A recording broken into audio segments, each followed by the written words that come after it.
我操！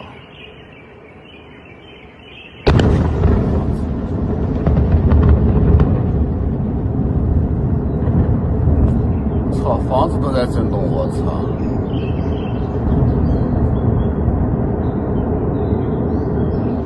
At around 4 in the morning on June 18th, some Shanghai residents heard multiple loud bangs in their sleep, followed by the sight of blazing flames in the sky. The incredible scene made some of them even think that war had suddenly broke out between China and the US.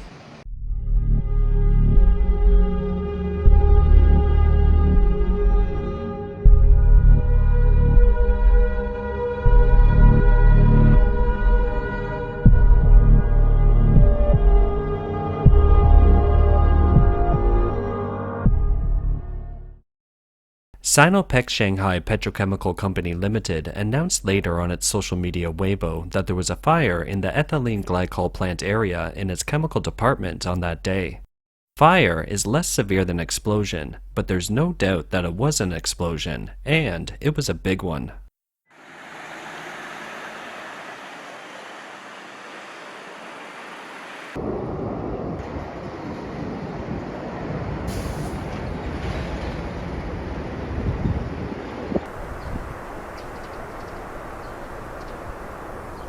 In the official statement, only fire was mentioned. It sparked many public criticisms. One netizen wrote, "What fire? It was clearly an explosion. Buildings several kilometers away were shaking and lights were swaying. I thought it was an earthquake or an air raid." China's official media also adopted Sinopec's narrative. A fire has broken out at Sinopec Shanghai. The 119 Command Center received the alarm and quickly dispatched forces from Jinshan District and Fujian District to the scene to extinguish the fire. The fire has been brought under control and is under protective burning. No environmental impact on the surrounding soil and water was found. After preliminary investigation, a third-party transport vehicle driver was found dead. An employee from Sinopec Shanghai suffered minor arm abrasions. However, the Chinese Communist Party or CCP officials have been known to cover up disastrous situations, therefore hold rather low credibility. China's media Caixin website reported that around 11 a.m. on the 18th, a fire was still burning at the scene. The smell of burning plastic was choking the air in a 3-kilometer radius. Some walls of buildings near the explosion site were damaged, and window glass was shattered. Currently, the plant at the Sinopec Catalyst Shanghai branch next to it have suspended production. Firefighters said there is still a possibility of re-explosions at the site, and that all people at the plant must be evacuated to a safe area 1 kilometer away. After the explosion, many Shanghainese did not quite grasp what had happened and rushed out to try to escape. In the early morning of that day, residents of Jinshan District fled in droves, and many of the main roads leading out of the city were jammed with traffic. The explosion is riddled with suspicions. The most confusing one is, 3 fires broke out at the same time in the petrochemical plant area, and they were distant from each other. Why did 3 places that are so far apart explode and catch fire at the same time? Is it arson to cover up something? According to its official website, Sinopec Shanghai Petrochemical Company Limited is a subsidiary of China Petroleum and Chemical Corporation, located in Jinshan District, Shanghai. It's one of China's major integrated refining and chemical companies, as well as an important domestic production base for refined oil products, intermediate petrochemical products, synthetic resins, and synthetic fibers in China. The social responsibility report disclosed by the company shows 0 major fire and explosion accidents and major liability accidents in the 7 years from 2015 to 2021. Affected by the outbreak, its investment in safety production dropped 60% in 2021 compared to the previous year. June is the production safety month in China. Generally, enterprises around the country, especially the explosive and flammable enterprises, arrange large-scale maintenance in order to meet the inspection of the production safety month. China's Southern Metropolis Daily reported that in May 2022, Sinopec carried out inspection, repair, and renovation works for the year. The first phase, which runs from April 1st to early July, mainly targets 21 facilities in the refining department, chemical department, and carbon fiber division. The second phase will be mainly to stop work to repair the facilities in the second half of the year and will inspect a total of 21 facilities. According to its employees, they passed the inspection of the relevant authorities and should be safe by definition. Timing-wise, June 18th was the 50th anniversary of the founding of Sinopec in Shanghai, and just the day before, a 50th anniversary celebration was held for this company. It seems too much of a coincidence that such a large explosion occurred on the day of the anniversary. Was the explosion an accident, or was it caused by human factors? We do not know the answer. Perhaps the truth will never be officially disclosed. Now, let's look at the explosion from a different perspective and see the psychological impact of the explosion on the CCP's top echelon. The day before the explosion, on June 17th, another big event took place in Shanghai.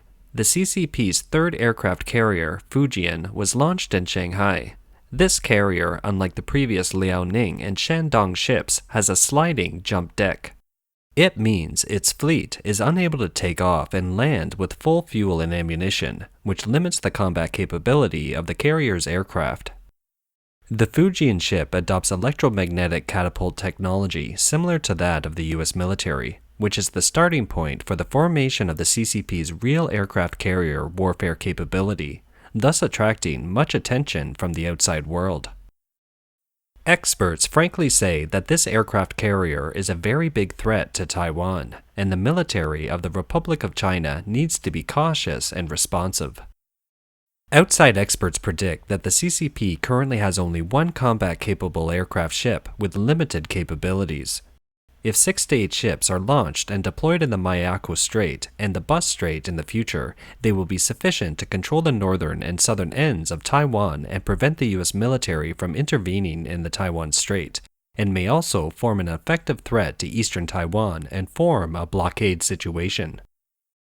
Moving forward in time by 4 days, on June 13th, Chinese President Xi Jinping signed an order titled Outline of Military Operations Other than War for the Military for Trial Implementation. This order took effect on June 15th. This outline of non-war military operations has led to speculation that Beijing is preparing to commit a military act on Taiwan in the near future. This is especially true because of the Russian precedent. Russian President Putin invaded Ukraine several months ago under the banner of a special military operation. To date, Russia has still not officially declared war on Ukraine. According to Ian Easton, a military expert at the Project 2049 Institute, a U.S. think tank, Xi's move is part of the CCP's long-term strategy to eventually bring Taiwan into its fold and become a global military power capable of surpassing the U.S. Why was this aircraft carrier named Fujian? Fujian is a province off the coast of China, and across the strait from it is Taiwan. It is also the province where Xi Jinping made his name, and where he spent 18 years as head of the local government. Despite the CCP's atheism to the people, the fact is that the top brass of the CCP is very superstitious, and is concerned about feng shui, their lucky place, and good omens. Even in the official Chinese media and social media, the Chinese do not shy away from recognizing the origin of the name Fujian. More recently, the CCP has taken a tougher tone on the issue of Taiwan. Bloomberg reported on June 12th, citing sources familiar with the matter, that Chinese military officials have repeatedly insisted that the Taiwan Strait is not international waters when talking to the US military in recent months. In reality, most of the Taiwan Strait is recognized as international waters, and U.S. warships have passed through the strait many times. First, China will definitely realize its reunification. China's reunification is a great cause of the Chinese nation, and it's a historical trend that no one, no force can stop.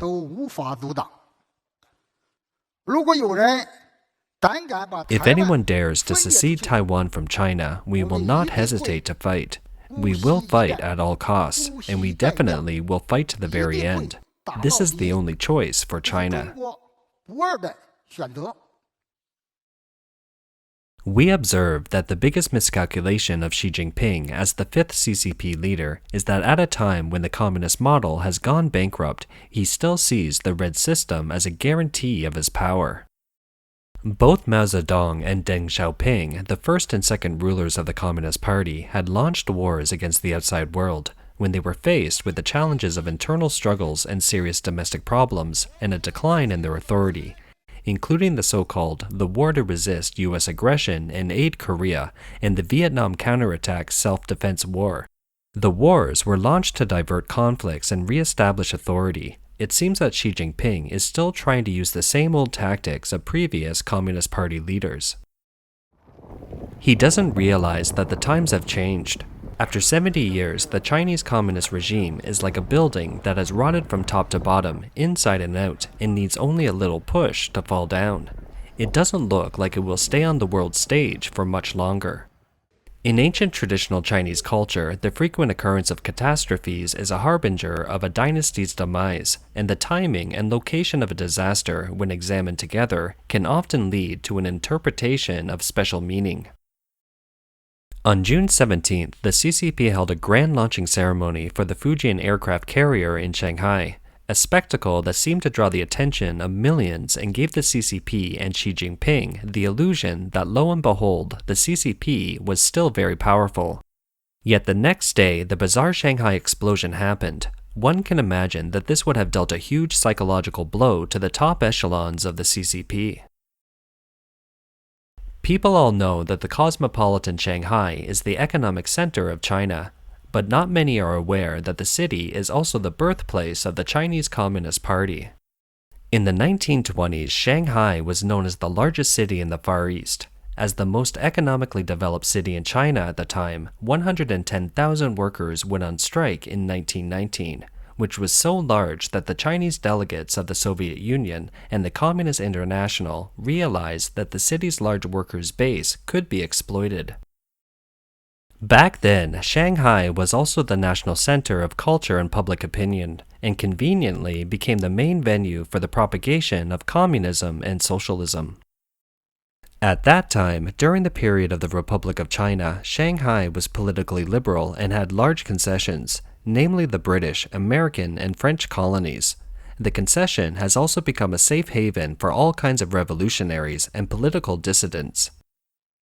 On July 23, 1921, the first Congress of the Chinese Communist Party was held in the French concession, announcing the official establishment of the CCP. Later, the CCP designated July 1st as its birthday every year. In 2022, Shanghai experienced a tragic 70-day lockdown that destroyed the city's foundations to some extent. According to official reports, Shanghai has yet to emerge from the shadow of the outbreak, with a new round of Omicron virus spreading across 80% of the city. The massive explosion in Shanghai, the birthplace of the CCP, comes just before the country is set to celebrate the party's birthday on July 1st with a huge ceremony. For the CCP's top brass who pay attention to omens, it is quite unfavorable anyway. It looks like the disaster in Shanghai will not stop easily in the future.